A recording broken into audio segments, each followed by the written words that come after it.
The following presentation is for Nexio's BAT-EMC software.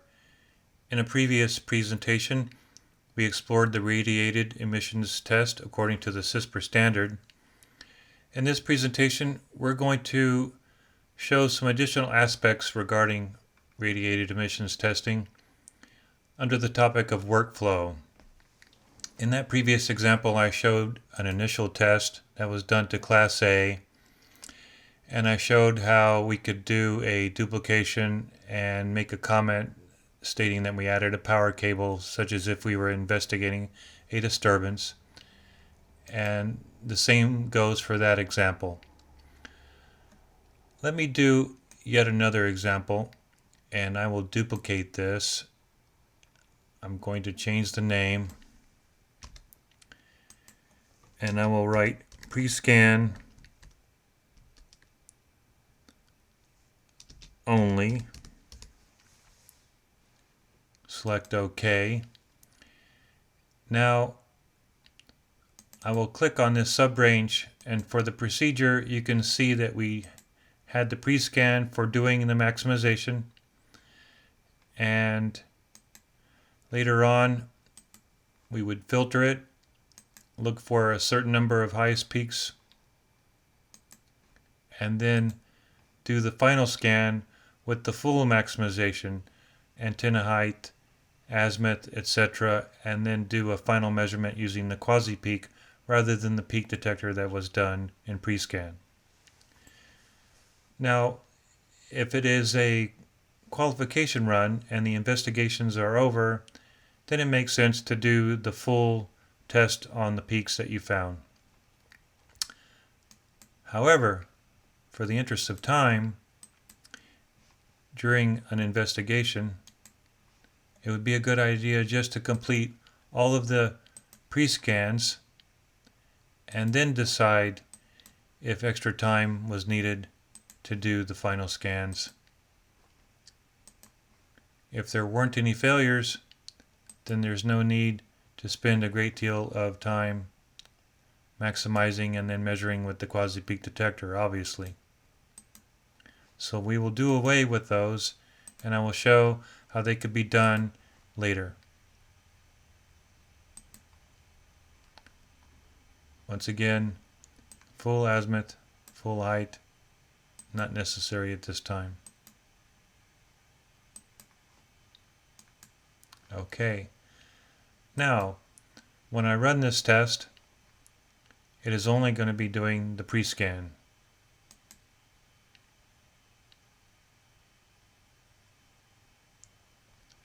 Then I would start the test, and it will carry on. It will go through all these subranges, but it's not going to do any final test.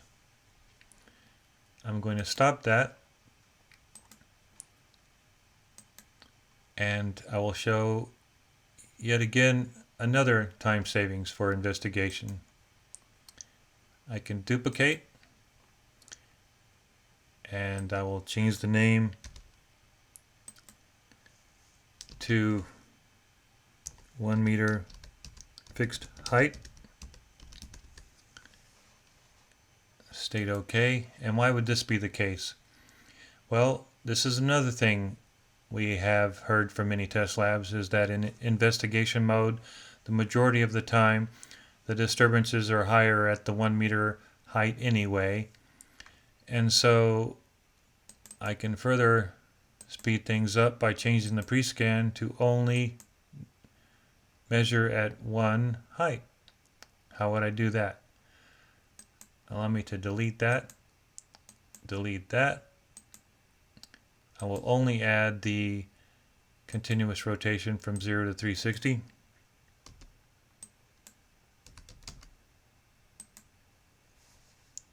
And I can select OK.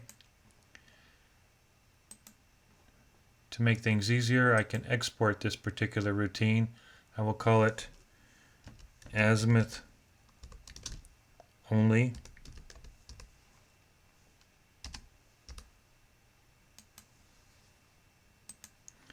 And then for each one of these subranges, we will do the same.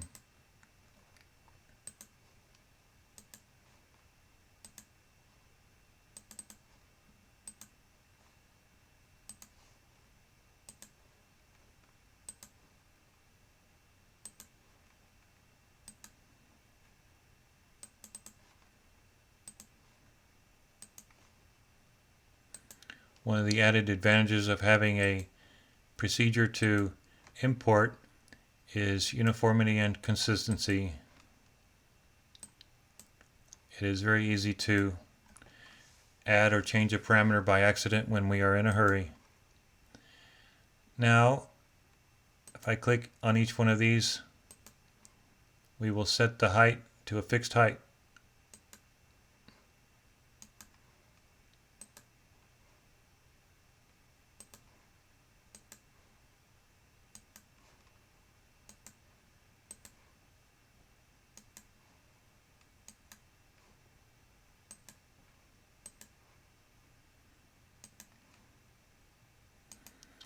There we go. Let's just verify each one of those settings are correct. Now when I execute the test, you will note a similar dialog box, but there will be no changing of an antenna height. You'll note all we have is the changing of the angle.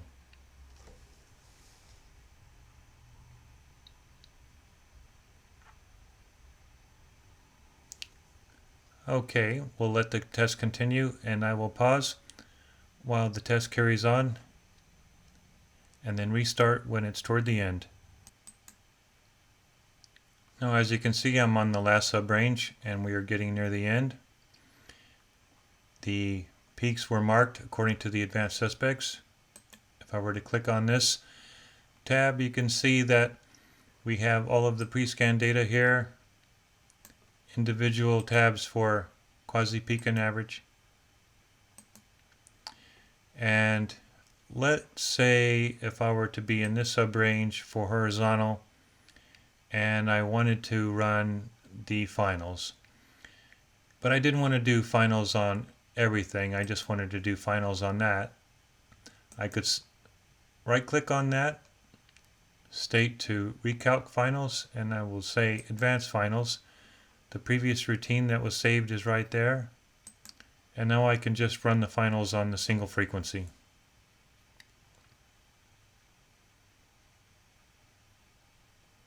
It's going to do the 0 to 360 continuous as well as the 1 to 4 meter height.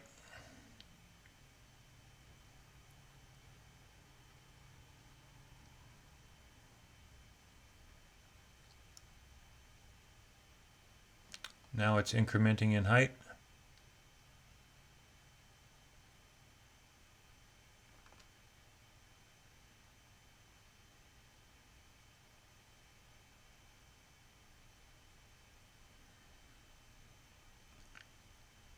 It is being commanded to return to the location where the maximum value was found for the height.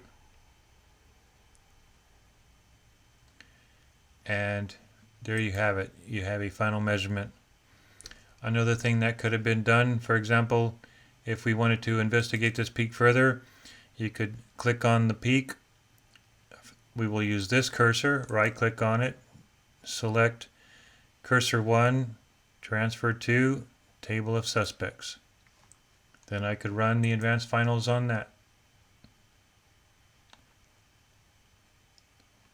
So as you can see, there's a great deal of flexibility built in.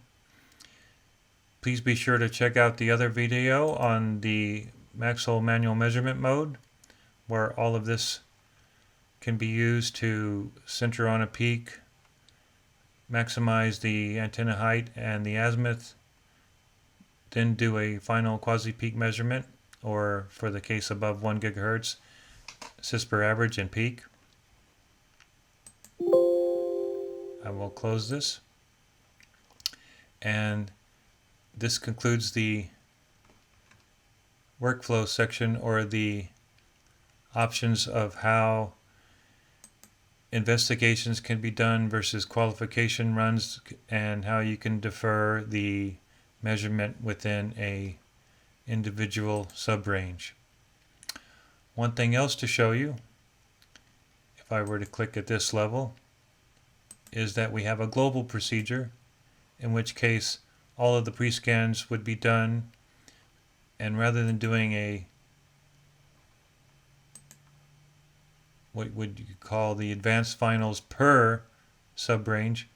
In this case, by clicking at this level and clicking on global procedure, you could be having routines for each one of these. Data reduction and finals. The difference being is that it would do all the pre-scan, and then finally, once the pre-scans are done, it would execute the final measurements. This concludes the Nexio presentation. Please be sure to check out our other presentations on other subject matter, as well as a variety of test cases. Thanks for your attention.